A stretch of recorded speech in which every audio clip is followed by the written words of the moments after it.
기도하겠습니다.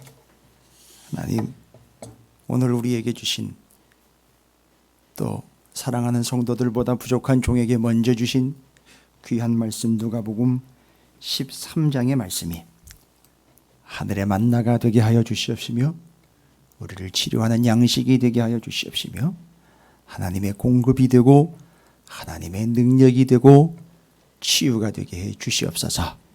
이제 이 말씀을 전하고 받는 우리 모두가 다 말씀이시며 말씀을 전하시며 말씀으로 우리에게 직접 이야기하시는 우리의 주 예수 그리스도와 아버지이신 하나님 아버지를 온전히 집중하는 귀한 시간이 되고 귀한 말씀으로 우리의 삶에 여러 가지 어그러진 것들과 어긋난 것들과 패여버린 것들과 상처난 것들과 또한 부러져 쓸모없게 된 것까지도 하나님의 말씀으로 치료하시며 치유하시며 회복시켜 주시기를 원하옵고, 특별히 육신과 영혼과 마음에 아픔과 상처가 있는 이들을 어루만지시는 귀한 하나님의 메시지가 되게 해 주시옵소서.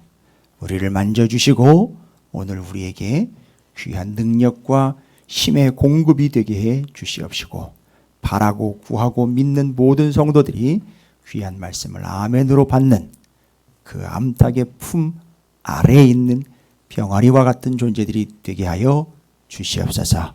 주님 일러주시니 받겠습니다. 듣고 행하겠습니다. 그 말씀이 열매 맺게 하여 주시옵소서. 감사드립니다. 우리 구주 예수 그리스도 이름으로 간절히 기도 올리옵나이다. 아멘. 할렐루야. 예, 오랜만에들 뵙게 되었는데 반갑고 기쁘시지요? 예, 무슨 소리가 이렇게 나는지 여러 가지 소리가 또 집중되게 되는데, 자, 우리 옆에 계신 분들 물론 거리를 두고 있습니다만 거리를 넘어서 서로 축복의 인사 나누도록 하겠습니다. 사랑합니다, 축복합니다 라고 인사 나누도록 하겠습니다. 감사합니다. 지난 부활절에 우리가 함께 또 만나서 성찬도 나누고 했습니다. 예, 그 성찬 우리 찾으시는 교회에서 나눈 성찬이 빅 이슈가 돼가지고 아주 놀라운 시간이요. 제가 저한테 물어보면 다 가르쳐 주려고 그러는데 목사님들이 안 물어봐서 가르쳐 줄 기회는 없었으나 우리에게 참으로 은혜스럽고 하나님의 시간이었다라고 저는 자부합니다. 여러분께서 그렇게 귀한 시간들을 사모하는 마음으로 기다리다가 오늘 이렇게 만나 뵈었으니, 예, 맞습니다. 형을 만난 야곱이 내가 하나님을 밴듭합니다 라고 이야기하는 것과 같은 그런 고백입니다. 여러분 옆에 있는 분들 기와게 축복한 거, 내가 당신을 배웁니 하나님을 밴듭합니다 라고 서로 축복하도록 하겠습니다. 옆에 있는 분이 하나님이라는 얘기는 아니에요. 그런 마음이라는 얘기입니다. 감사합니다. 예, 축복합니다. 여러분, 오늘 예배를 드리게 되었다라고 코로나가 종식이 된 게 아닙니다. 정말 유의하셔야 됩니다. 우리가 오해하거나 착각해서는 안 되는 게 이게 끝이 아니에요. 아직 사회적으로는 종식 선언이 이루어지질 않은 상태에서 다소 완화가 되었기에 모여서 예배하는 것은 적어도 주일 예배 정도는 우리가 함께 할 수 있겠다라는 판단과 책임을 가지고 예배를 하는 겁니다. 그러니까 여러분께서는 드리게 되었다라고 마냥 좋은 것이 아니라 이 예배의 현장에 여러분은 책임감을 가지고 참여를 하셔야 됩니다. 무슨 얘기인지 아시겠죠?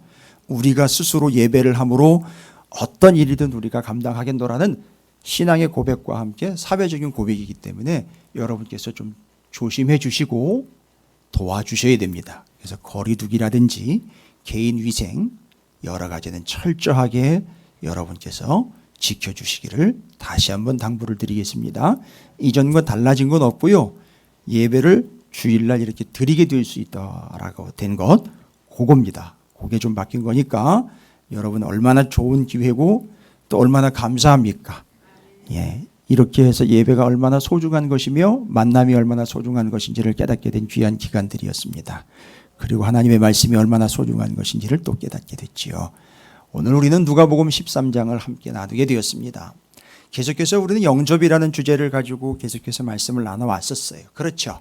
아픈 건 뭐냐 하면 아직도 주님을 믿노라 하며 교회에서는 수많은 헌신자들이 주님의 일에 헌신하면서 주일날 예배를 빠짐없이 예배하면서 심지어 집에서도 가정 예배를 드리면서도 성경을 수십 번을 읽었다 이야기하면서도 직분이 장로임네, 권사임네, 집사임네, 심지어 목사임네 하면서도 교회가 부흥을 많이 했다 하면서도요. 교회가 몇 부, 주일이면은요 1부서부터 뭐 10몇 부까지 드리는 그런 어마어마한 교회가 됐음에도 불구하고 문제는 주님을 영접하지 않은 사람들이 허다하다라는 겁니다. 주님을 영접하는 삶이 아니라 대접하는 삶을 살아가고 있음이 그들의 불편한 현실이라는 것이지요. 여러분은 주님을 대접하는 존재가 아니라 주님을 영접하는 존재인 줄로 믿습니다. 두 가지 기억하고 계시죠? 주님을 영접하는 자들의 삶은 가치를 지불한다는 겁니다.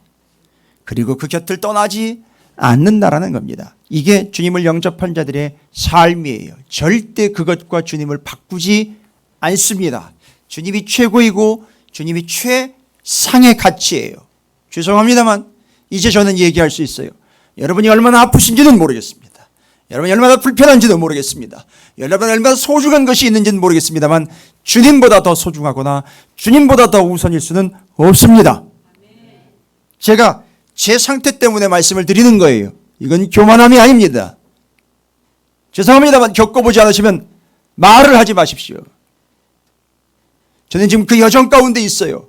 하나님의 기쁜 뜻이 있기에 제가 그 여정 가운데서 여러분에게 당당하게 얘기 드릴 수 있습니다. 죽을 둥 살 둥 너무너무 고통스럽고 아파도 그 자리에서 주님을 찾는 것 외에는 방법이 없게 하시는 하나님. 주님 왜 나냐고, 하필 왜 내가, 왜 하필 이런 것이라고 이야기하지 않습니다. 오히려 그 고통 속에서 떼굴떼굴 구르면서도 주님 살려주세요, 주님 감사합니다라고 주님을 최고의 가치로 여기고 믿고 있습니다. 그리고 주님을 부여잡고 있습니다. 절대 주님 곁을 떠날 수 없기에 주의 말씀을 껴안고 있습니다. 요즘에는 머리맡에다가 말씀을 틀어놓고요, 자다 깨고 계속해서 하나님의 말씀은 계속해서 올려주고 있고요, 화장실을 가도 들고 가고 있고 산책을 해도 들고 가고 있고요. 여러분 이해하십시오. 제게 주어진 상황이 그런 상황이에요. 그래서 절대 말씀을 놓지 않습니다. 여러분에게 그런 주님이 되시기를 다시 한번 주님의 이름으로 축복합니다. 무슨 일이 나도 날 것 같습니다. 그 역사 뒤에, 그 말씀 뒤에 무슨 일이 터져도 터질 것 같습니다. 아니, 제게 있어서 제가 드리는 말씀이에요. 적어도 제 개인적으로도 놀라운 역사가 나타날 거라고 저는 믿습니다. 우리 찾으시는 교회에 그런 놀라운 역사가 함께 나타나게 되기를 주님으로 축복합니다. 병든 자가 낫게 될 줄로 믿습니다. 담임 목사가 아프면 아픈 사람이 늘어나는 게 아니라 그를 통하여 치유의 역사가 나타난다는 사실을 믿으시기 바라겠습니다. 아픈 이들이 몰려올 거예요. 왜냐하면 치료받아야 되니까요. 그게 주님을 믿는 방법입니다. 믿게 하시는 하나님의 스타일이에요. 오늘 누가복음 13장은요, 그 누가복음 13장을 이끌어가는 중요한 주제가 있습니다. 그걸 통해서 설명을 하려고 하는데 여러 번 읽고 공부하며 말씀을 확인하지 않으면 알 수 없는 상당히 중요한 개념 여러 가지가 나옵니다. 앞에는요, 회개에 대한 이야기가 나오고 열매 맺음에 대한 이야기가 나옵니다. 그렇죠? 그리고 또 겨자씨와 누룩에 대한 비유가 또 나옵니다. 그리고 좁은 문 얘기가 나옵니다. 선지자를 보냈음에도 불구하고 그 선지자들을 배격하고 밀쳐냈던 예루살렘에 대한 이야기가 나와요. 여러분 잘 보십시오. 이렇게 간단하고 쉽게 그냥 읽고 넘어갈 이야기가 아닙니다. 오늘 이 이야기는 우리에게 분명하게 해당되는 이야기들입니다. 저는 5가지를 지금 얘기를 드렸어요. 뭔 얘기를 드렸습니까? 회개, 열매 맺지 못함에 대한 이야기, 겨자씨와 누룩 비유를 통해서 하나님의 말씀에 대한 태도, 그 다음에는요 좁은 문에 대한 이야기를 드렸습니다. 그 다음에는요 선지자들을 거부하는 예루살렘에 대한 이야기를 드렸어요. 이 5가지 이야기입니다. 물론 5가지만 있는 건 아니지만 누가복음 13장을 이끌어갈 때 이 5가지 중에 중요하게 누가복음 13장을 이끌어가는 핵심적인 주제가 하나가 있어요. 그게 바로 뭐냐 하면 여러분 너무너무 잘 아시는 좁은 문 비유입니다. 좁은 문에 대한 이야기예요. 그게 22절부터 30절까지 소개가 되고 있는데 이 이야기가 전체를 이끌어가고 있어요. 참 재미있어요. 여러분, 뭐 제가 혼자 재미있을 수도 있는데 어쨌든 제가 말씀을 준비하고 연구하다 보니까 참 재미있고 살 떨리기도 하고요. 아주 명백하더라고요. 자, 좁은 문 이야기는 뭔 이야기나 여러분 너무너무 잘 아실 거예요. 좁은 문. 이 문이 왜 좁은 문일까? 사이즈에 대한 이야기가 아니라는 거 아시죠? 여러분, 우리가 여러 문이 있어요. 여러분들 지금 주변을 한번 이렇게 돌아보십시오. 문이 여러 개가 있지요. 확인 가능하시죠? 여러분 집의 현관문 좀 생각해 보십시오. 각각 다 다르지요? 또 그런 문들이 있습니다. 근데 좁은 문에 대한 이야기를 합니다. 좁은 문이라는 건 그런데 그 문의 사이즈를 이야기하는 게 아니라 의미를 얘기를 하는데 왜 좁으냐 하면 거기 설명이 나와 있어요. 좁은 문에 대한 설명. 왜입니까? 24절을 보십시오. 좁은 문으로 들어가기를 힘쓰라. 내가 너희에게 이르니 들어가기를 구하여도 못하는 자가 많으니라. 집 주인이 일어나 문을 한번 닫은 후에 너희가 밖에 서서 문을 두드리며 주여 열어주소서 하면 그가 대답하여 이르되 나는 너희가 어디에서 온 자인지 알지 못하노라 하리니. 왜 좁은 문인지 아세요? 들어가기가 어렵다라고 얘기를 하는데요. 정확하게 냉정하게 따지면 안 들어가는 거예요. 사람들이. 거길 통해 들어가야 구원을 얻는데 거길로 안 들어가는 거예요. 잘 보십시오. 못 들어가는 것 같은데 아니요. 내용을 잘 보면 못 들어가게 누가 뒤에서 바지가랑이를 잡고 끌어내는 게 아니에요. 누가 못 들어가게 막는 게 아니라고요. 자기가 안 들어가요. 왠지 아세요? 좁은 문 이야기에서 늦게 와가지고 뭐 해달래요? 문 열어달라고 두드려요. 도대체 어디 가서 무슨 짓을 하다가 왔는지 모르겠는데 늦게 와가지고 밤에 문 열어달라고 그러는 거예요. 여러분 절대 밤에 문 열어줄 수 없어요. 누군지 어떻게 알아요? 얼마나 수상한 사람인지를 알고 문을 열어줍니까? 절대 열어주지 못합니다. 열어줘서도 안 되는 거예요. 안 합니다. 그거 절대 안 해요. 의대 지역에서는요. 그런데 문을 열어달라고 두들기는데 여기서 어떻게 해야 될까 고민할 상황이 아니에요. 절대 열어줄 수가 없어요. 열어주면 안 됩니다. 근데 이 사람은요. 거기 들어가야 될 사람이었는데 어디서 뭘 하다가 왔는지 늦게 왔습니다. 상황은요. 가만히 보니까 그 안에서 무슨 상황이 있는가 봤더니만 잔치자리의 상황인 것 같습니다. 29절 보십시오. 사람들이 동서남북으로부터서 하나님의 나라 잔치에 참여하리니라는 얘기가 그 안에서는 뭐가 이루어지느냐 하면 모여가지고 함께 잔치를 벌이는 것 같아요. 그런데 늦게 왔어요. 들어는 가야 되는데 들어 보내달라고 두들기는데 절대 열어줄 수가 없다고 얘기를 합니다. 좁은 문은요. 들어가기가 어려운 게 아니라 가만히 보니까 이 사람이 놓친 거예요. 어디서 뭘 하다가 왔는지 모르겠는데 놓쳤다고요. 들어가기 어려운 게 아니라 자기 스스로가 지금 놓쳐버렸다라는 이야기를 냉정하게 꼬집어주고 있어요. 그래서 좁은 문은 이런 의미입니다. 거길 통해 들어가야 되는데 좁다라는 말은 문에게 핑계를 드는 게 아니에요. 거기를 통과한 사람들이 별로 없다는 거예요. 뭐가 지금 문제였고 뭐가 아쉬움이었는지 지금까지 계속 얘기했죠. 주님을 믿는다 하지만 뭐 하지 않았다. 그렇죠. 영접하지 않았다라는 주제가 계속되고 있어요. 뭔지 아세요? 반드시 어떻게 되면 문을 통과해? 들어가야지 구원을 얻는 건데 통과하지 않았다는 거예요. 통과한 사람이 얼마나 된다? 아주 적다는 거예요. 그래서 좁은 문인 거예요. 핑계대지 마십시오. 문이 좁았다. 문턱이 낮았다. 아니면 문이 반쪽짜리라 기어 들어가야 되기 때문에 못 들어갔다. 아니요. 구원받으려면 거기라도 들어가는 거예요. 그런데 숫자가 적다는 거예요. 그래서 좁은 문인 거예요.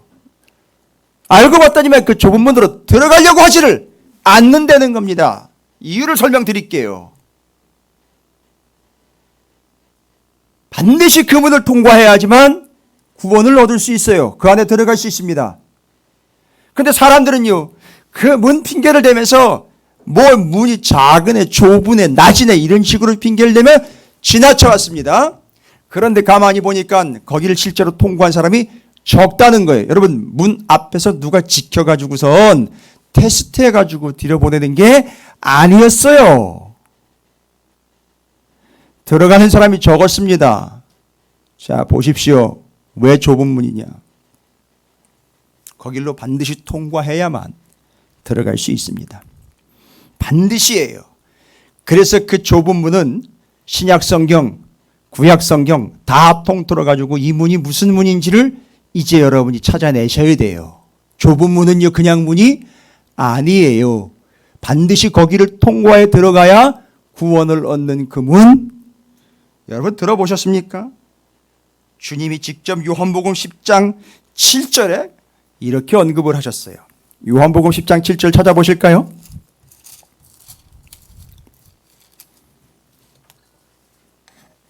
여러분과 함께 오랜만에 성경 찾고 뭐 이러고 하니까 기분 좋네요. 요한복음 10장 7절 한번 보십시오. 신약성경 162쪽. 뭐 누가복음이니까 바로 그 뒤로 넘어가면 될 겁니다. 누가복음 10장 7절 선한 목자 이야기에 10장 7절입니다. 한번 읽어볼까요? 시작. 그러므로 예수께서 다시 이르시되 내가 진실로 진실로 너희에게 말하노니 나는 양의 문이라. 여러분 양의 문이래요. 주님이 당신을 무슨 문이라고요? 본인이 문이래요. 그런데 그 문이 어떤 문이라고요? 양의 문이래요. 여러분 양의 문 하면은요 떠올리셔야지요. 양의 문 하면은요 구약으로 들어가야지요. 구약의 어디 구조를 봐야시죠? 예? 양의 문입니다. 양의 문. 구약의 양문, 분문, 북문, 남문. 제가 지금 무슨 얘기하고 있는지 아세요? 예, 문장 얘기하고 있는 거예요. 그게 어디 문이냔 말입니다. 양문, 분문. 예, 분문은요, 똥 나가는 데예요. 찌꺼기 배설물들 내보내는 문이고요. 그 문이 어디 있는 문입니까? 예? 성. 확실하세요? 성막입니까? 성전입니까? 성막이에요? 성막은 문이? 들어가는 문이? 뭐 없어요? 왜 이러세요? 왜 들어가는 사람을 막으려고 그래? 성막은 들어가는 문이 동쪽에 딱 하나 있어요. 그런데 지금 제가 이야기 드린 양의 문, 분문 뭐 이런 문들은 어디 달려 있는 문이에요? 성전이에요. 감각이 많이 줄으셨습니다. 성전에 있는 문인데 양의 문은요 양문입니다. 여러분 그 양의 문은요 뭐가 들락날락 거리는지 아세요? 성전에 양이에요. 근데 그 양은 뭐에 쓰는 양인 줄 아세요? 그래서 베들레헴의 양치는 목자들에게 주님이 주의 영이 나타나가지고 알려줬잖아요. 예수님 탄생에 대해서. 그죠? 그 베들레헴에 양치는 사람들이 치던 양이 어디로 공급되는 양이냐면 거기 성전에 공급되는 양이었었어요. 그 양들이 어디로 들어가요? 아무 문이나 들어가는 게 아니에요. 그 양들은 양의 문을 통해서 들어가야 되는 거예요. 그 양의 문은요 바로 성전에서 그 양들을 모아는 데 쓰는 거예요. 제사장들이 잡아먹는 데 쓰는 겁니까? 아니요. 제사 드리는 데 사용되는 양들이 들어가는 문이에요. 그래서 하나님의 어린 양, 유월절 어린 양이신 예수 그리스도께서 죽으시기 위하여 예루살렘으로 들어가고 우리를 위하여 죽으심으로 구원을 얻게 된 바로 그 사건을 이렇게 이야기합니다. 내가 뭐라고요? 양의 문으로서 내가 그 양이 되어 피를 흘려 너희를 살리기 위하여 온 내가 바로 그 양이요 양의 문이니 누가복음 13장의 이야기로 말하자면 좁은 문 이럴 때 그 문을 통과한 사람들이 어떻기 때문에 좁은 문이다? 적기 때문에 좁은 문이다. 구원받으려면 반드시 뭐 해야 된다는 얘기로 나옵니까? 요한복음 10장 7절에 의하면 내가 양의 문이요 성전에 있는 양의 문을 통하여 양이 들어가 제사를 드려야 그 사람이 살 수 있음, 구원을 얻을 수 있음. 따라서 양의 문, 좁은 문은 반드시 뭐 하지 않으면 아니, 통과는요, 의미를 얘기를 하셔야죠. 양의 문이라면서요. 그게 나라면서요. 그게 누구라면요? 예수라면서요. 거기를 통과해야 구원을 얻을 수 있다면서요. 그러니까 설명을 해보시란 말이에요. 아이, 지나가는 사람들한테 당신 양의 문을 통과해야 살 수 있어요 라고 이야기하면 누가 알아듣느냔 말이에요. 이건 의미상으로 어떻게 이야기를 할 수 있다?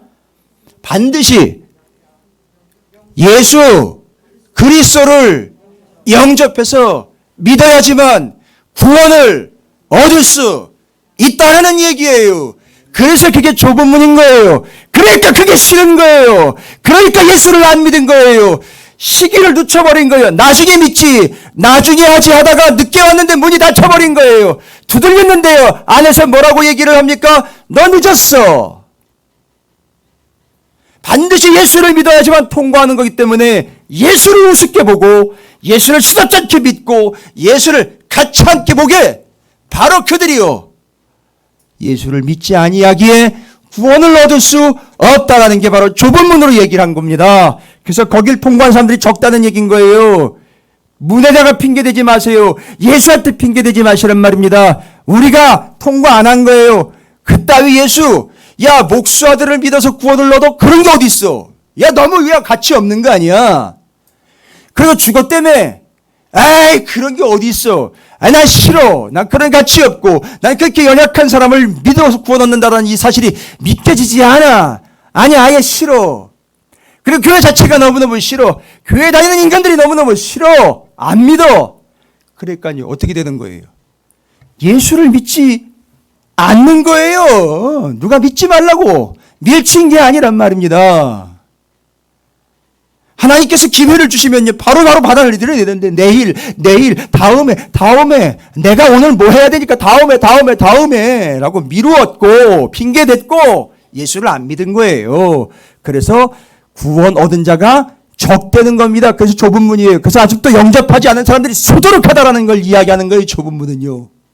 양의 문, 이해가 되셨습니까?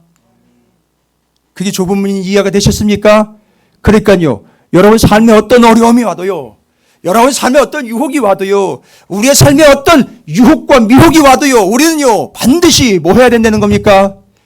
예수 그리스도예요. 오직 예수 그리스도, 그분께로 가까이 가야 되고요. 자, 보십시오. 문을 통과해 들어가야 되면 어떻게 해야 돼요?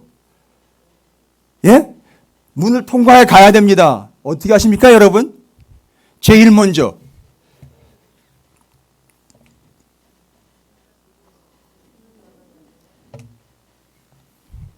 불이 났어요. 연기가 자욱합니다.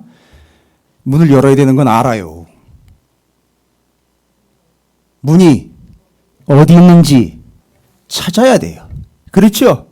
그리고 그 문이 있는 방향으로 바로 향해 가야 돼요.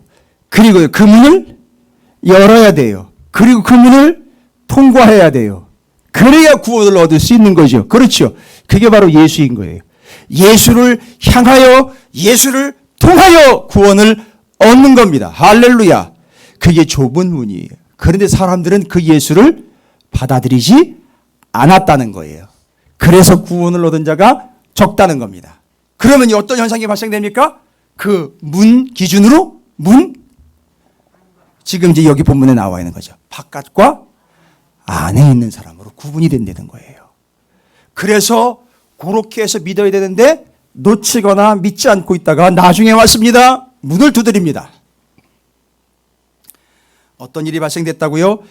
25절입니다. 집 주인이 일어나 문을 한 번 닫은 후에 너희가 밖에 서서 문을 두드리며 주여 열어주소서 하면 그가 대답하여 이르되 나는, 여러분 여기 복수로 쓰여 있어요. 나는 네가가 아니라 뭐예요? 너희가. 그러니까 지금 문 밖에서 두드리고 있는 사람들이 많다는 거예요. 들어가지 못한 사람들이 많다는 겁니다. 뭐라고 얘기합니까? 너희가, 도대체 여기서 보십시오. 어디에서 온 자인지 알지 못하노라. 하하. 제가 이 표현에 충격을 받았어요. 안에서 문을 열어줄 주인이 늦게 와가지고 문을 두드리는 그 사람에 대해서 문 밖에 있는 영혼들에 대해서 뭐라고 얘기를 했느냐면 문을 두드렸는데 예? 난 너희들이 어디서 온 자들인지 알지 못하겠다는 거예요. 비참하며 난리가 났어요 지금. 여러분 분명히 찾으시는 교회 성도인데 하나님 앞에 가가지고 이런 얘기가 들리는 거예요. 난 네가 어디서 뭘 하다 온 사람인지 도무지 알지 못하겠다라는 걸 이야기하고 있는 거예요. 비참한 거 아닙니까? 그냥 이런 찌릿찌릿한 얘기가 아니에요. 이건 무지막지한 이야기입니다. 난 네가 도무지 어디서 온 영혼인지 알지 못하겠다라는 이야기를 하고 있어요. 여러분 이거 무서운 얘기예요. 제가 이 표현을 확인하는 순간 아주 철렁 내려앉았어요. 도대체 네가 어디서부터 온 영혼인지 알지 못하겠다. 여러분 주소 다 가지고 계시죠? 집 주소. 그죠? 오늘 예배 올 땐 여러분이 거기서 오신 거죠? 우린 다 알고 있어요. 여러분 어디서부터 왔는지. 그죠? 집 없어요? 어디 텐트에서 계시다고 오셨잖아요. 그거 아니잖아요. 그런데 여기 입구에서 주님이 뭐라고 얘기한다고? 난 네가 도무지 어디서 온 영혼인지 알지 못하겠다라고 문을 열어주질 않는다는 거예요. 근데 그 표현이 27절에 또 나와요. 그가 너희에게 말하여 이르되 나는 너희가 어디에서 왔는지 알지 못하노라. 행악하는 모든 자들아 나를 떠나가라 하리라. 아, 문 밖에 있는 좁은 문인데 그 문 밖에 있는 그 사람에 대해서 문밖영혼이라는 타이틀로 제가 정리를 해봤습니다. 문밖영혼. 뭐 어디서 제가 뺏긴 거 아니에요. 어디서 이렇게 표현을 인용한 것도 아니에요. 이거 본문 정리하면서 딱 나온 개념이 문밖영혼. 첫 번째, 늦었다. 그죠? 이해가 되십니까? 문밖영혼 특징이에요. 들어보세요. 문밖영혼. 그리고 어디서부터 온지 모를 영혼에 대한 걸 5가지로 또 정리해야 돼요. 문 밖에 있는 영혼. 그냥 기본적으로 딱 봤을 때 첫 번째 늦었다. 두 번째 어디서 왔는지 도무지 알지 못한다. 세 번째는요. 거기 나와 있잖아요. 문 밖 영혼. 행악하는 자들이라고. 악한 일을 일삼는 거예요. 그러니까 예수를 믿지 않는 거예요. 행악자들이라고요. 그 다음에는요. 바깥에서 슬피 울며 이를 가는 자들이라는 거죠. 이가 많이 상했을 것 같아요. 슬피 울며 이를 가는 자. 5번째, 나중된 자예요. 그냥 나중된 자예요. 나중에 온 자입니다. 됐습니까? 이게 문밖영혼이에요. 그런데 자 오늘 본문 말씀에 보시면 그래서 이 사람이요. 그 문 주인이 뭐라고 얘기했냐면 늦게 온 그 사람에 대해서 늦게 왔죠? 여러분 누가 그 사람 못 가게 막은 거? 아니었어요. 지금 본문 내용을 쫙 보니까 여러 가지 상황을 살펴보니까 본인이 안 한 거예요. 핑계 대지 맙시다. 이해가 되시죠 이제? 오직 예수라는 타이틀을 가지고 살고 있질 않았어요. 이것저것 다 바빠요. 이것도 해야 되고 저것도 해야 되고 할 게 너무 많았고요. 맨날 늦어요. 주님이 말씀하시는 거에 반응이 맨날 늦어요. 말씀이 선포되면 그대로 살아야 되는데 그것도 늦어. 예배 시간에도 늦어. 헌신하는데도 늦어. 하나님 앞에 나아가야 되는데도 늦어. 늦어. 다 놓쳐버리는 거예요. 여러분 누가 막았어요? 아니거든요. 본인이 안 한 거거든요. 그리고 예수에 대해서 방향성을 잡지 못한 거였거든요. 예수를 우습게 여겼던 거거든요. 한마디로 예수를 안 믿은 거거든요. 영접하지 않은 거거든요. 누가 누구를 탓합니까? 그러니까 집 안에 있는 사람은 그 사람에 대해서 한마디로 그냥 정리를 확 때려버립니다. 네가 도무지 어디서부터 왔는지 나는 모르겠다. 더 무서운 얘기 해드릴게요. 어디서부터 왔는지 모르겠어요. 정말 모를까요? 그럼 이 사람들은요. 문 밖에 있는 영혼들은요. 문 안으로는 못 들어가요. 그럼 잔치자리는 못 들어간다는 얘기입니다. 그럼 이 사람들은 어떻게 해야 돼요? 어디로 가야 됩니까? 예? 어디로 갈까요?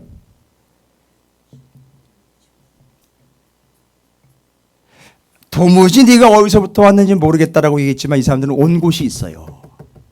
어떻게 해야 돼요? 제 곳으로 돌아가야 돼요. 그 제 곳으로 돌아간 사람 얘기하시죠? 누구예요? 가룟 유다예요. 그러니까 뭐가 어떻게 됐다는 거예요? 제 곳으로 돌아갔다는 얘기는. 여러분 제 곳이라는 말 이해하시죠? 제 멋대로라는 얘기예요. 지 멋대로 신앙생활 지 멋대로 하는 거예요. 지 감정대로 하는 겁니다. 기분 좋으면 와가지고 목사님한테 헤헤 됩니다. 사람들한테도 인기 투표 해가지고서 얻으려 아주 기분 좋으면 간쓸게 다 빼줍니다. 기분 나쁘면은요 다 싫은 거예요. 교회 와가지고도 그런 행동들을 하는 사람들이 있더라고요. 그러니까 여기 제 곳이라는 말은 지 멋대로라는 얘기인 거예요. 결론 쉽지 않아요. 자기 거야. 자기 멋대로, 자기 힘대로, 자기 생각대로, 자기를 드러내며 사는 거예요. 그냥 그게 제 곳이에요, 여러분. 그게 가룟 유다였고요. 이 사람들은요 도무지 어디서부터 왔는지 모르겠다. 제 곳으로 돌아갈 수밖에 없는 사람들이에요. 그 가룟 유다 운명이에요. 이 사람들은 다 뭐 하는 거예요? 지옥 간다는 얘기인 거예요. 구원 못 받는다는 얘기입니다. 와 무섭지요. 제 곳으로 돌아갈 영혼들 도무지 네가 어디서부터 왔는지 나는 모르겠다라는 영혼 5가지 부류로 설명을 합니다. 자, 제 곳으로 돌아가 도무지 어디서부터 왔는지 모르지만 제 곳으로 돌아갈 가룟 유다의 운명을 가지고 사는 이 사람들 바로 누구를 설명하느냐 13장에서 5부류로 설명하는 거예요. 첫 번째 1절부터 여러분 저 정리하시면 됩니다. 이제는 바로 어디서부터 왔는지 모를 제 곳으로 돌아갈 영혼들 비참한 영혼들 그들에 대한 이야기입니다. 여러분 이 사람들이 문 밖에 있는 그 사람들이에요. 문 안에 있는 사람들과는 구별되는 것이고요. 저는 여러분들이 제발 문 안에서 문 밖을 좀 내다볼 수 있는 사람들이 있으면 좋겠습니다. 문 밖에서 그렇게 함께 문 안을 향하여 두들기만 있는 게 아니라 늦은 걸 핑계대는 게 아니라 제발 이제 좀 들어가셨으면 좋겠어요. 여러분 시간이 많은 게 아니에요. 여유가 아직 이렇게 남아있지 않습니다. 빨리 들어가셔야 돼요. 오직 예수 그리스도를 통하여 예수 그리스도를 향하여 가는 것이 방법이에요. 여러분 문 생각해 보시죠. 저 문이 누구다? 예수다. 그럼 예수를요. 첫 번째 예수를 문 얘기로 합니다. 지금 예수를 향해 예수를 통해 라는 거예요. 구원 2가지 예수를 향하여 예수를 통하 구원 받는 겁니다. 할렐루야. 그래서 이제 우리는 오직 예수고요. 그 문 밖에 있는 사람들 어디서부터 왔는지 모를 그 사람들 이제 5가지로 누가복음 13장에서 정리를 해주고 있는 거예요. 그 문 밖에서 두드리고 있는 그 사람들 있죠. 어디서부터 왔는지 모를 그 사람들은 어떤 사람들인지를 요목조목 따져가지고 설명을 해준 5부류예요. 어디서부터 왔는지 모를 문 밖에서 슬피 울며 이를 갈 영혼 늦은 사람들 제 멋대로인 사람들 자기 곳으로 돌아갈 사람들 첫 번째 1절부터 5절까지 뭐 어떻게 얘기를 합니까? 뭐하지 않는 자들이요? 회개하지 않는 자들. 제가 구체적인 설명을 안 드릴게요. 아주 비참한 사건들 속에서 죽음을 맞이한 사람들이 있네요. 그 사람들 부류를 이야기합니다. 그런데 그 사람들 대해서 이야기하면서 뭐를 얘기합니까? 이 사람들이요. 뭐하지 않으면 회개하지 않으면이라는 거예요. 그런데 타이틀이 회개하지 않으면이에요. 그런데 회개하지 않으면 어떻게 된다는 얘기입니까? 뒤에 뭐라고 나와요? 망한다는 거예요. 그게 문밖 영혼이면 이미 망한 거죠. 설명 끝났죠. 문밖 영혼 됐습니까? 뭐하지 않는 자요? 회개하지 않는 자예요. 잘 보십시오. 회개라는 거는요. 좀 문 이야기로 할까요? 저 문 이야기로 할까요? 저 문이 예수의 양의 문이 내가 그 양 문이다라고 얘기를 했어요. 그렇죠? 그러니까요. 구원 아까 얘기했죠. 2가지. 문. 향하여. 통하여. 그런데 이 사람이요. 어디 다른 데서 구원을 얻을까 싶어가지고 어디를 향해 가고 있었어요. 그렇지요. 다른 문. 여러분 여기서 화장실 가시려면 어디로 가셔야 돼요? 저기 나가면 돼요. 어디로 나가셔야 돼요? 화장실 가시면 출입문으로 가야 되는데 이상한 행동을 하는 사람들이 있더라고요. 주방으로 나가더니만 환풍기를 뚫어놓은 그 문을 열더라고요. 이 제정신입니까? 아니죠. 회개에 대해서 설명합니다. 문짝 이야기를 해요. 제가 문짝 하나 뜯어가지고 올까 그러다가 제가 참았어요. 다른 문을 가지고 이 길로 나가면 갈 수 있겠다 싶어가지고 가다가 어떻게 한 거예요? 이 문이 아니로구나 하고 제대로 어떻게 해요? 출입문을 향해 돌아서 다시 가게 된 걸 회개라고 이야기하는 거예요. 그런데 그걸 하지 않는 자가 그 사람이 바로 여기 표현에 도무지 어디서 왔는지 모를 결론은 어디로 갈? 제 곳으로 돌아갈 누구와 같은? 가룟 유다와 같은. 여러분 제가 지금 성경을 쭉 스토리를 정리해 드리는 거예요. 저 혼자 원맨쇼 하는 게 아닙니다. 너무 오랜만에 뵙다 보니까 여러분 표정이 좀 얼떨떨 하신 것 같기도 하고 제가 지금 이상하다 방송하는 때랑 같은 비율인 것 같기도 하고 아니죠? 지금 문 제대로 찾으신 거지요? 예, 출입문은 저기예요. 다른 문 찾아갔다가 어떻게 했다? 돌아서 제대로 된 문을 향해 돌아서 가게 된 걸 뭐라고 그런다? 회개한다. 근데 그걸 회개하지 않는 자가 어떻게 됐어요? 어떻게 된대요? 이 본문에서는요. 망한다는 걸, 제 곳으로 가는 걸 뭐라고 얘기해요? 문 밖에서 그냥 슬피 울며 이를 갈게 된 걸 망한 걸로 이야기하죠. 망했다는 거예요. 어떻게 될까요? 주방으로 들어가 환풍기 창문을 통해 그냥 어떻게 한 거예요? 나가버렸어요. 뭐라고 설명하겠어요, 여러분? 그 밑이 어딘지는 아시죠? 주방 환풍기 창문 밑이 어딘지는 아시죠? 차가 들락날락하는 출입구예요. 한참 밑이에요. 어떻게 되는지 아시겠죠? 그 뒷얘기는 하지 않겠습니다. 해본 적도 없고요. 여러분에게 해보라고 말씀도 절대 안 드립니다. 되십니까?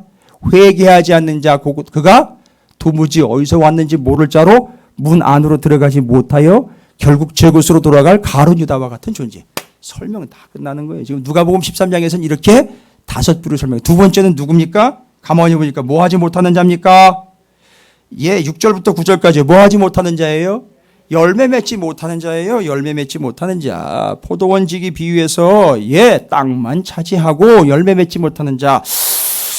여러분께서 좀 이 이야기는 좀 관심 있게 좀 보셔야 될 게 있는데, 열매 맺지 못한다는 이야기. 여러분 지금 여기서는요, 포도원, 과수원에다가 무화과 나무를 심었는데, 무화과 나무에 대한 비유, 열매 비유. 여러분 기억나는 거 혹시 뭐 있습니까? 여기 말고 또 있는데. 내 시온이가 손드는 줄 알았네. 이렇게 자세를 교정하는데 저는 이렇게 하길래 손드는 줄 알았어요. 그래서 내가 대답하겠다라고 이렇게 손드는 줄 알았는데 아니었습니다. 자, 기억나는 게 뭐 있으십니까? 성경에 보면 여기는 무화과 나무에 대한 이야기로 열매와 관련돼서 여러분 기억나는 게 뭐가 있습니까? 혹시? 예, 감사합니다. 장로님 아주 정확하게 알고 계시네요.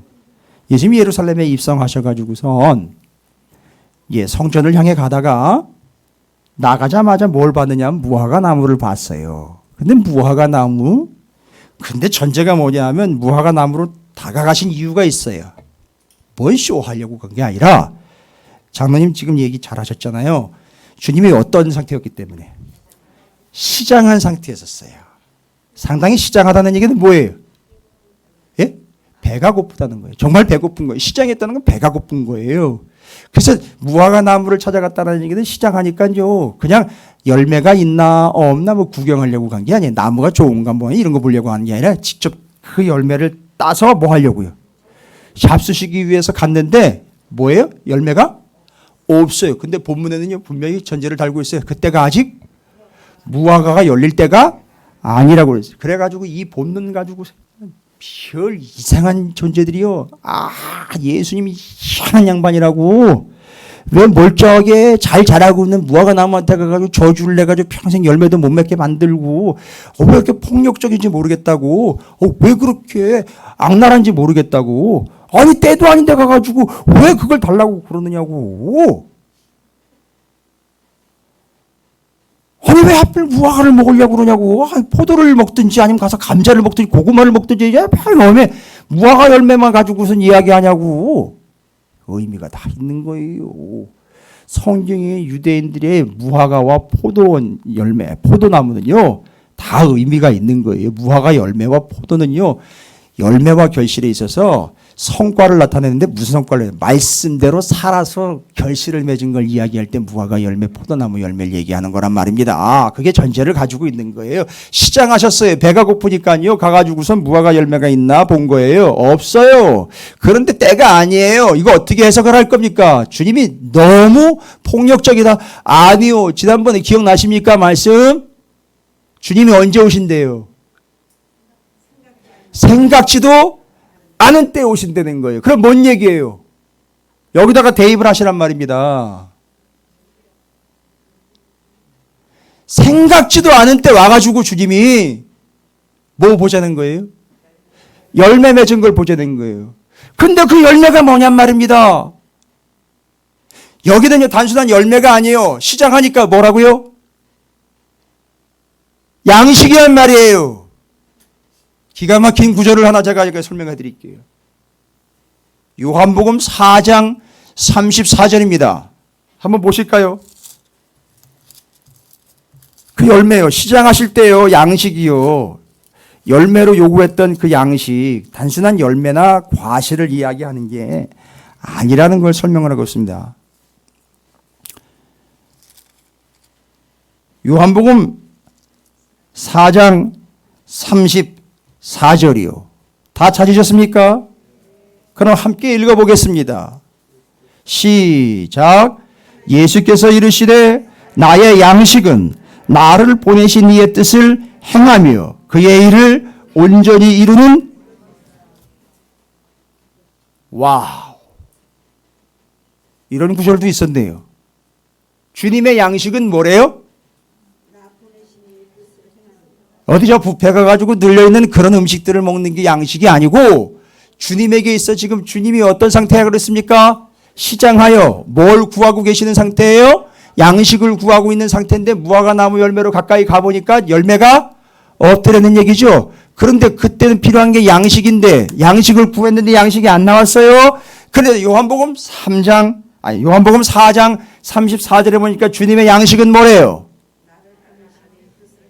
하나님의 말씀대로 사는 게 양식이라는 거예요.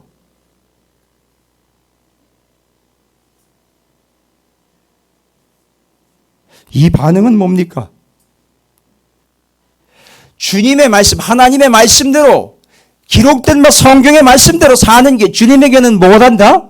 양식이라는 거예요. 그러니까 지금 무화과 나무 열매가 없다는 이야기는 뭘 얘기하는 거냐면 무화과 나무 자체를 얘기하는 게 아니라 하나님의 사람들이 뭐 하지 않고 있다는 거예요. 지금 말씀대로 살지 않고 있기 때문에 열매가 없는 거예요. 그때 주님이 오시면 그건 100% 형벌과 심판의 대상이 된다는 거예요. 그래서 그 뒤에 그 본문 뒤에 무화과 열매 저주한 사건 그 뒤에 보면 주님이 어디 들어가는지 아세요?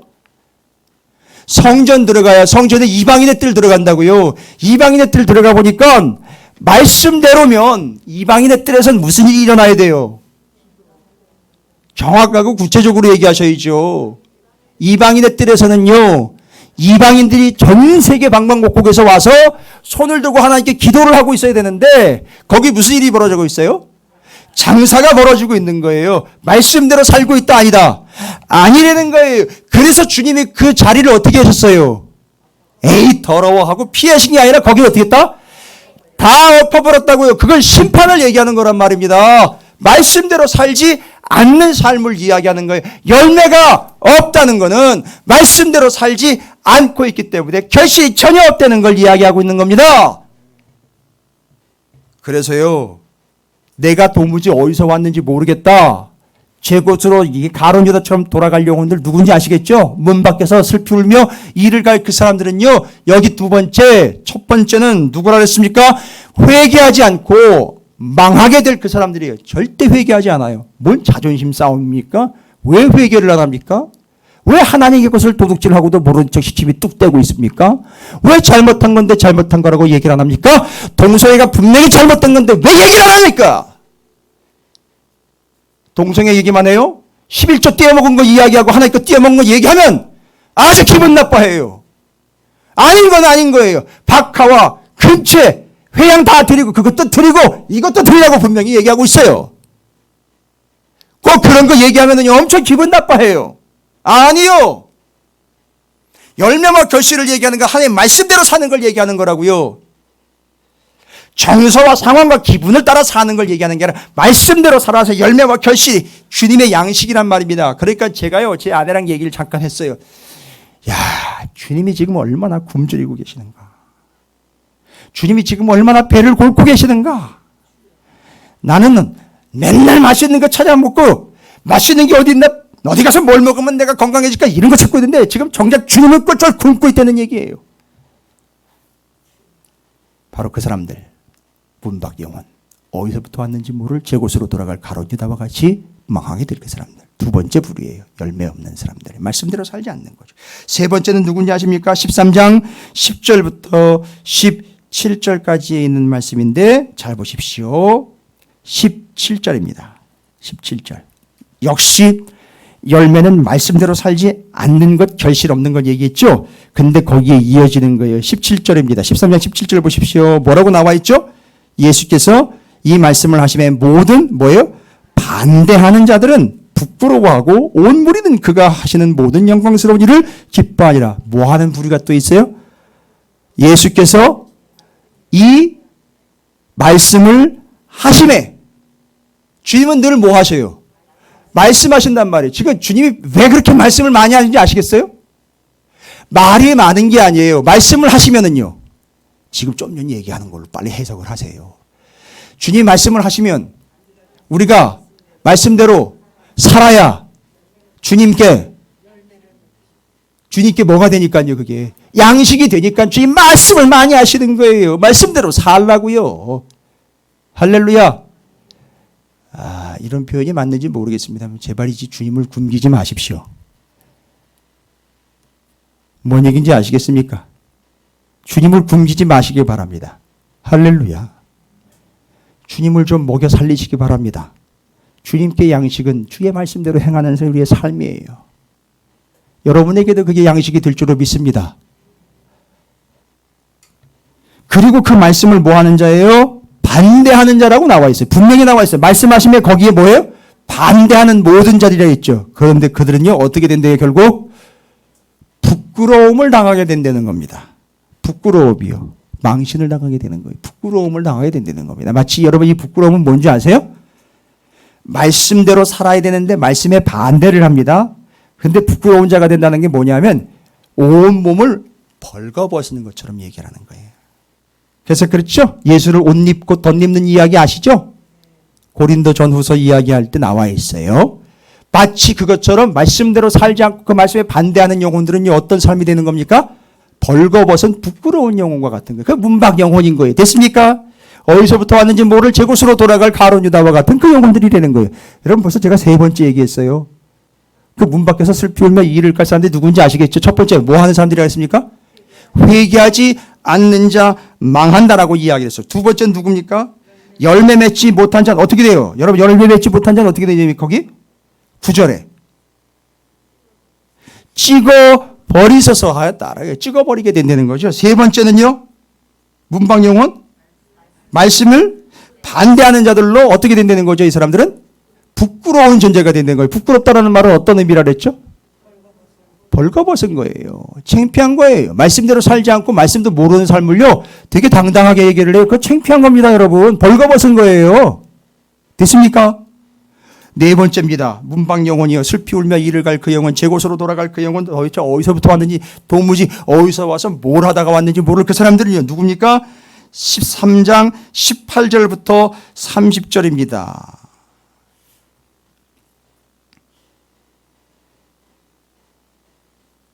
18절부터 30절까지의 내용. 여러분 거기는 다른 이야기로 하지 않고 거기 남아있는 표현대로라면 24절을 한번 보겠습니다. 24절 좁은 문으로 들어가기를 뭐하라? 힘쓰라. 내가 너희에게 이르니 들어가기를 구하여도 못하는 자가 많으랴. 뭐하려니까? 좁은 문으로 들어가기를, 예수 그리스도를 향해 가기를 뭐하라? 힘쓰라는 거예요. 여기 힘쓰다라는 말은요, 다른 말로요, 최선을 다하다라는 말입니다. 최선을 다하다. 최선을 다하지 않는 삶. 자, 24절에 그대로 와 있어요. 여러분, 최선을 다하지 않으면 들어갈 수 없다라는 말로 이야기합니다. 첫 번째부터 네 번째까지요. 최선을 다하지? 여러분, 최선을 다한다라는 말은 이해를 잘 하셔야 돼요. 최선을 다한다니까 내가 노력을 많이 하는 것으로 얘기해. 아니, 그렇게 하지 마세요. 안 돼요. 그걸 죽었다 깨어나도 안 돼요. 내가 열심히 해가지고 최선을 다한다라는 말, 내가 엄청나게 잘하고 엄청나게 많이 하는 것, 그거 해봐야 소용없어요. 왠지 아세요? 그렇게 하면은요, 그렇죠. 내가 드러난 것뿐만 아니라 내가 했다라고 최고라고 이야기하는 것보다 조금 더 하면 또 그게 최고가 되는 거예요. 뭔 얘기인지 아시겠죠? 그러니까 내 입장에서 보면 안 됩니다. 여기 최선을 다한다라는 말은 이거예요. 내가 뭔가 일을 잘하는 게 아니라 그 구원받을 때 반드시 필요한 통과해야 될 예수 그리스도 있죠? 그분을 뭐 하면 돼요? 내가 최고가 되려고 하지 말고 내가 최선을 다하려 하지 말고 답은 다 나왔어요. 주님을 그렇지요. 빙고. 주님을 뭐로? 최고로 또 최우선으로. 됐죠? 그렇게 여기시면 되는 거예요. 그런데 문방 영혼들은 그렇지. 그러니까 어디 엉뚱한 데 갔다 돌아치다가 빗겨오는 거예요. 최고의 가치가 어디 있으니까? 문 밖에 있으니까. 됐습니까? 됐어요? 유집사님, 제가 군대 동기니까 제가 만만해서 그러는 거예요. 어때요? 골프. 예?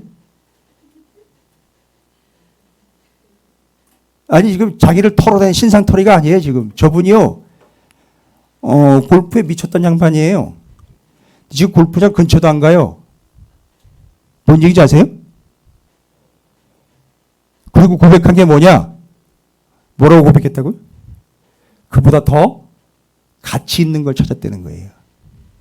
이해가 되세요? 여러분에게도 다 그런 고백이 있잖아요.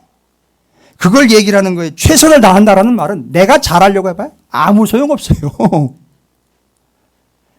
반대예요, 반대. 주님을 최고로, 최우선으로 놓는 삶이 최고의 가치로 여기는 거예요. 됐죠? 그런데 그렇지 않은 자들은 문 밖, 어디서부터 왔는지 모를 영혼이라는 거죠. 끝입니다. 오늘 조금 길어졌습니다. 5가지 하다 보니까. 지루하세요? 저는 지금 사명감을 갖고 전하고 있어요. 여러분도 마찬가지지만 이건 방송을 통해서도 나가는데 방송을 통해 듣고 있는 우리 가족들이 있고 친구들이 있어가지고 제가 사명감으로 전해야 돼요. 여러분만 듣는 게 아니에요. 제가 지금 벌어먹일 식구들이 한둘이 아니에요. 먹여가지고 살릴 사람들이 한둘이 아니에요. 지금 이거 잘 설명을 해야 돼요. 5번째입니다. 그 문 밖에 도무지 어디서부터 온지 모를 자들.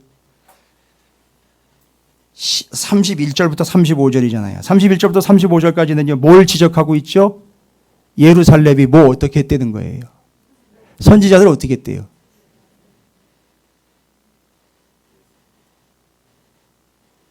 선지자들 죽이고 파송된 자들 돌로 치는 자여 암탈기 제 새끼를 날개 아래 모음과 같이 내가 너희의 자녀를 모으려 한 일이 몇 번이야. 그러나 어떻게 했어요? 너희가 원하지 아니하였다. 예루살렘이 무슨 짓을 한 겁니까? 설명을 좀 쉽게 해보십시오. 하나님께서 예루살렘으로 누굴 보냈습니까? 선지자와 파송된 자들. 이 사람들 가가지고 뭐 하는 거예요? 그렇죠. 말씀 전했는데 예루살렘은 어떻게 했다는 거죠? 거부했다는 거죠. 뭐 하지 않았다. 이거 지금까지 다 하는 거 얘기하자다. 가서 전했는데 그거 어떻게 되는 거예요? 영접하지 않았다는 거예요. 됐죠? 그래서 지금까지 이 개념이 여기서 또 정리가 되는 거예요. 영접하지 않는 자, 영접하는 자, 곧 그 이름을 믿는 자들에게는 하나님의 자녀가 되는 권세를 주셨는데 오히려 영접하지 않는 자들은 어떻게 됐다고요? 35절입니다. 영접하지 않는 자들의 운명입니다. 바깥에서 슬픔의 일을 가하는 걸 이렇게 설명을 합니다. 35절입니다. 함께 있습니다. 시작. 보라, 너희 집이 황폐하여 버린 바 되리라. 내가 너희에게 이르노니 너희가 주의 이름으로 오시는 이를 찬송하리로다 할 때까지는 나를 보지 못하리라 하시네. 여러분, 주의 이름으로 오시는 이를 찬송하리로다 라고 이야기하는 게 뭐예요? 그렇지요. 환영하며 와우 찬송합니다. 환영합니다 라고 이야기하고 받아들이는 거죠. 그게 영접이죠. 그러나 앞에 있는 내용은 뭐죠? 너희 집이 황폐하여 버린 바 되리라 라는 것은 뭐를 하지 않았기 때문에요. 그렇죠. 주님이 보내신 예언자와 선포하는 자들을 영접고 받아들이지 않았기 때문에 그 집이 어떻게 된다는 겁니까? 황폐하게 되고 버림받는다는 거예요. 됐죠? 여러분, 여러분의 집 근처에 공사를 하다가 돈이 부족해가지고 멈춰버린 건물이 혹시 있나요? 사람들이 살다가 빠져나간 폐허 같은 집이 있나요? 시골에는 요새 이런 집이 늘어나가지고 골치되잖아요. 그지요? 그지요? 그렇지요. 그럼 여러분 상상을 한번 해보십시오. 시골에 사람 살다가 빠져나가 완전히 황폐화돼 버린 그런 집들. 뭐가 된다는 거죠? 바로 이 모양인 거예요. 뭐 하지 않았기 때문에. 주의 말씀, 저요, 목사 영접하라는 얘기 아니에요. 근데 목사가 뭘 가져가느냐? 주의하세요. 주의 말씀과 하나님의 진리를 가지고 가기 때문에 그걸 거부한다면 저도 어쩔 수가 없어요. 그래서 심지어 성경에 뭐해요? 안 받아들이면 그 집 앞에서 뭐하고 와라? 먼지 털고 와라는 거죠. 그리고 그 집은 어떻게 된다는 거죠? 영접하지 않는 자. 황폐하여 버림받는 거예요. 자, 그러면 두 가지로 나누게 되죠. 영접하는 자, 곧 그 이름을 믿고 받아들이는 자들에게는 뭐 한다고요? 하나님의 자녀가 되는 권세를. 그러나 영접하지 않는 자, 곧 그들은 어떻게 된다? 그 집이 황폐화되고 버림받는다는 얘기입니다. 됐지요? 그럼 문 밖에서 지금 슬피 울며 이를 갈 5부류의 종류 끝났지요? 어디서부터 왔는지 모를 제 곳으로 돌아가게 될 비참한 운명을 갖게 될 그들 누군지 아시겠지요? 절대 여러분 그 문 밖에서 문을 통과하지 못한 채로 문만 두드리면서 살고 있을 그 사람들 되지 마시기를 주님의 이름으로 축복합니다. 5부류 다시 한번 정리합니다. 누구라 그랬지요? 5부류? 뭐하지 않는 자, 회개하지 않는 자, 열매 맺지 못하는 자, 말씀에 반대하는 자, 또한 네 번째는요, 최선이라는 말은 오해하면 안 된다 그랬죠. 내가 뭘 잘하려고 하는 게 아니라 그랬죠. 주님을 최고와 최우선으로 놓지 않는 자, 어떻게 되나 했습니까? 들어갈 수 없다라고 이야기했고, 끝으로 5번째, 뭐 하지 않는 자, 영접하지 않는 자, 그들은 바로 누구라고요? 도무지 어디서부터 왔는지 나는 모르겠다. 슬피 울며 이를 갈고 제 곳으로 돌아갈 누구와 같은 존재, 가롯 유다와 같은 존재 되지 마시기를 주님의 이름으로 축복합니다. 옆에 있는 분 사랑으로 축복하면서 이렇게 선포합니다. 향하여 통하여. 뭔지 아시겠죠? 예수께서 나는 양의 문이다. 나를 통하여 구원을 반드시 얻음이라. 할렐루야. 여러분이 그 문을 항상 예수 그리스도를 향하여 통하여 사는, 예수를 최고의 가치로 놓는, 여러분이 최선을 다하는 하나님의 사람들과 찾으시는 교회와 성도 여러분 되시기를 주님의 이름으로 축복합니다. 이제 우리의 운명은 뭐예요? 어디서 온 자인지 확실히 아는 자들이 우리는 찾으시는 교회에서 왔습니다. 할렐루야. 그래서 그 문 지기가 뭐라고 얘기할까요? 오.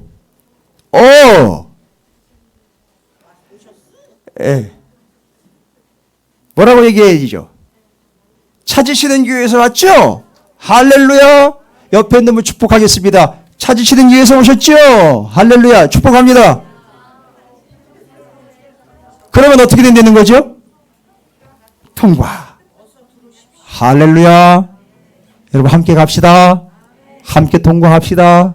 절대 문 밖에서 슬피 울며 집과 찾는 일이 없게 되시기를 주님의 이름으로 축복합니다. 기도하겠습니다. 주님 감사합니다.